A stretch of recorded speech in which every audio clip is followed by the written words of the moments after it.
Hello, Joshua here from the future. I'm just reviewing over my footage and I just realised that I positioned my camera way too high up and way too over to the right. So I'm sorry that it doesn't look very good in terms of positioning, but what can I do now? I've recorded a 40-minute video and I can't be bothered to do it again. So Hello, my name is Joshua and welcome to another video on this Deep Ridge channel. Yes, it's another month. It's another list of the stuff I've watched in the month of August 2021. I'm recording this on the 21st of August, so I've still got like 9 days left of August. So I'm not recording this like specifically at the end of this month, because I want to upload it by the last Thursday of the month, because that's when I upload most of my videos, on a Thursday. Also, I'm sorry for the lack of videos. The only videos I upload now are my end of month videos. I'm hoping to record a Blu-ray update video. Hopefully it'll come out back to back with this. If it doesn't, then obviously I'm going to cut this bit out. But yeah, enough of me rambling. Let's just get on to the movies and TVs that I watched in the month of August. So the first film I watched this month was The Mitchells and the Machine. I heard a lot of good stuff about this film. I heard it was made by the same people who made the Lego Movie and Spider-Man Into the Spider-Verse. Two films that are really good. Some of the best animated films in the past decade, in my opinion. Yeah, I was excited to watch this one. I thought it was going to be pretty good. I'm sorry to disappoint anyone who actually enjoyed this film. I didn't really enjoy this film that much.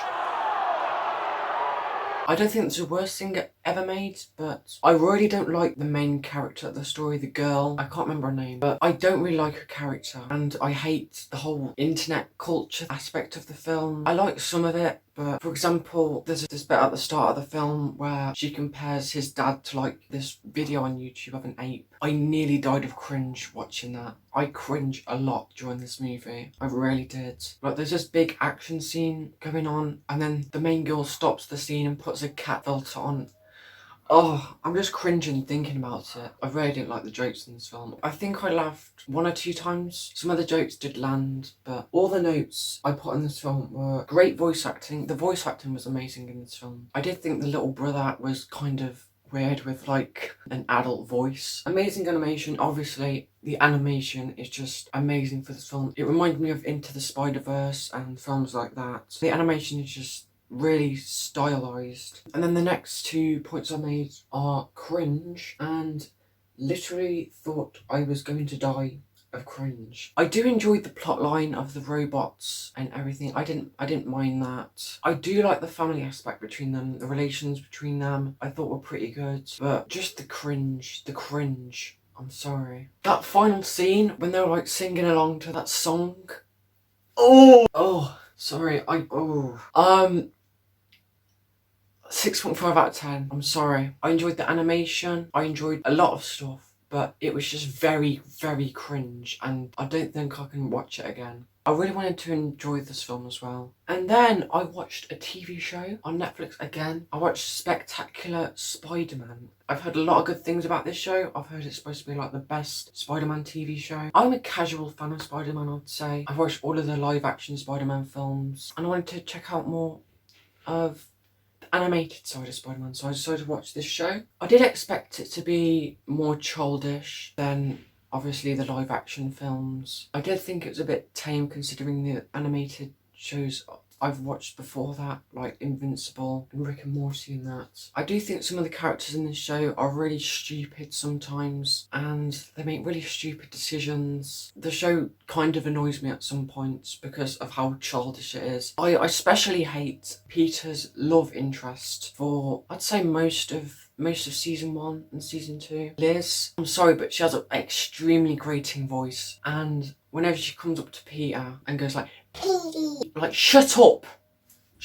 When Peter broke up with her and was supposed to feel sorry for her, she's like crying in the corner and that. I did not care at all. I'm sorry. I do think this show was very mixed for me. Some episodes I didn't really enjoy that much. Some episodes I thought were amazing. The last 2 episodes of season 1, the whole Venom plot, I thought those last 2 episodes were amazing. The action in this show is really good as well, even though I would like to see some blood and some bruises, but obviously it's a kids show, so I really enjoyed the animation as well. It's very smooth. I do like the use of CGI in some scenes as well. I do enjoy this Spider-Man. I do think he's very quippy. I do enjoy some of his one-liners when he's fighting guys, I guess. Some of them get on my nerves a bit. I do think he says one-liners way too much sometimes. My favourite Spider-Man is Tobey Maguire's Spider-Man because he's the one I grew up on. I get nostalgia every time I watch that trilogy. It's just very nostalgic to watch. That's why I like J. Jonah Jameson in this show as well, because he's very close to the Sam Raimi Spider-Man and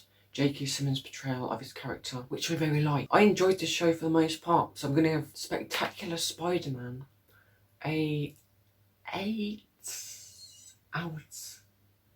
8.5. No, 8. 8. No, 8. I'll give it an 8 out of 10. Then I decided to watch The Shawshank Redemption. I've heard extremely good things about this film, and I bought it on Blu-ray a few months back. I'm pretty sure it's the top rated film on IMDb. This was a really good film. This is one of the rare instances where I go into a movie and TV show and I really know nothing about the plot. Usually I go into films knowing some kind of backstory because I watch videos on YouTube. I feel like it takes its time to introduce the characters, and I like the voice-over aspect of it where Morgan Freeman voices over the whole film instead of like the main character voicing over the film. I feel like this film really delves into what prison can do to people and how it affects people, especially being in there for a long time. That whole Brooks subplot in like the middle of the film was like really heartbreaking to watch. This is a very satisfying film in the conclusion of this film. Everything goes in the way you want it to go in my opinion. That scene where Red and Andy met up at the end of the film, I thought it was just going to cut away before they met, but no, it went on to actually show them hugging each other and everything after so long. Such a satisfying conclusion, such an amazing film. So with that, I'm going to give Shawshank Redemption, I think I'm going to have to give it a 10 out of 10. Then I watched Birds of Prey, the Fabulous Emancipation of one Harley Quinn. That is an extremely long title. I bought this on 4K because it's on offer on HMV for £10 to finish off my DC collection, because I've finished off my DC collection now really. Well, it's not really complete because I am missing the 3 unholy films that I don't want to have in my collection. I didn't watch Suicide Squad, so I just went into this film not knowing anything about Harley Quinn really, and for the most part I enjoyed the character a lot. This film felt like kind of a woman Deadpool, a few bits where she's breaking the fourth wall and voicing over a lot of it. I love Ian McGregor's performance as the villain. He manages to be like very threatening, he could flip at any moment. I also felt like this film was very stylized as well, with the fighting scenes and that, when she's shooting people and that and smoke's coming out of them instead of blood. It's very colourful and it's a very enjoyable film for the most part. It's very well shot as well, some cinematic shots in there. So with that, I'm going to give Birds of Prey, I'll give it a solid 7.5 I think. And then straight after I watched The Suicide Squad. This is obviously directed by James Gunn, and I've watched the Guardians films, and those were really good films. Some of the best in the MCU in my opinion. I like his directing style and that, and his humour. So I went into this film very excited to see what he had up his sleeves for this film. And this was an extremely fun film. This film was just bloody fun, very gory, and it does have some very heartfelt moments as well. I really enjoy every single character in the Suicide Squad. King Shark is just really funny. Rick Flag, I really didn't like it when he died. I really liked Peacemaker's character until he went and killed Rick Flag. Polka Dot Man is obviously hilarious, where he just sees his mum because his mum used to experiment on him as a child. I personally think this is the best film in the DCU in my opinion. A very good film. So I'll give this film a solid 9 out of 10 I'm pretty sure. And then I watched a little Tom Hanks film from 2000 called Castaway. I just watched this film because it was on Netflix. I just wanted to watch something Tom Hanks related, so I just watched Castaway. I think it's a very good film and explores the effects of being stranded on an island. The acting of Tom Hanks in this film is just phenomenal, of him like slowly becoming crazy. I don't know how to feel about the cinematography. I do feel like some of the shots went on for too long. Some shots are amazing though. I really enjoy the choice to have no music when Tom Hanks lands on the island. It gives like the audience the same sense of isolation that Tom Hanks' character is feeling. I can't remember his name. I like the choice of like the score coming in once he's gotten off the island. It just gives a sense of emotion to everything. The ending was kind of bittersweet with Tom Hanks' character finding out that his girlfriend now has a husband and kids. I think I'll give Castaway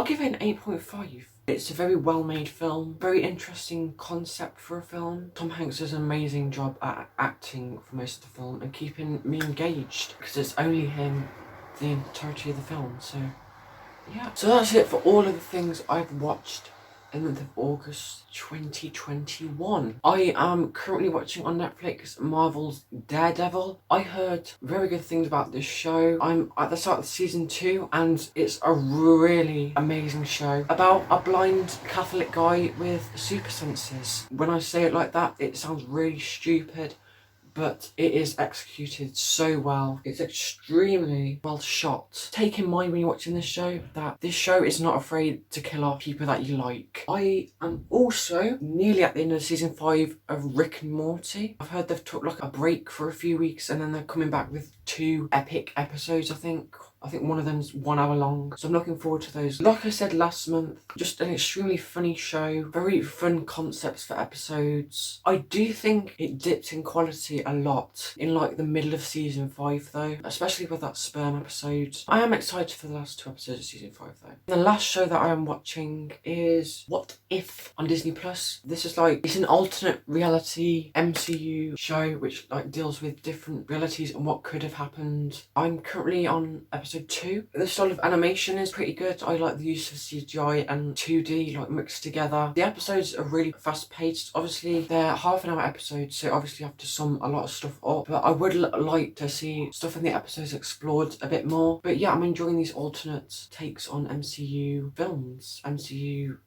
related things. So yeah, that was basically it. If you enjoyed this video, please leave a like. If you didn't, please leave a dislike, and I'll see you in the next video. Yes, I will. Yes, I will. Goodbye. Goodbye. Goodbye. Goodbye.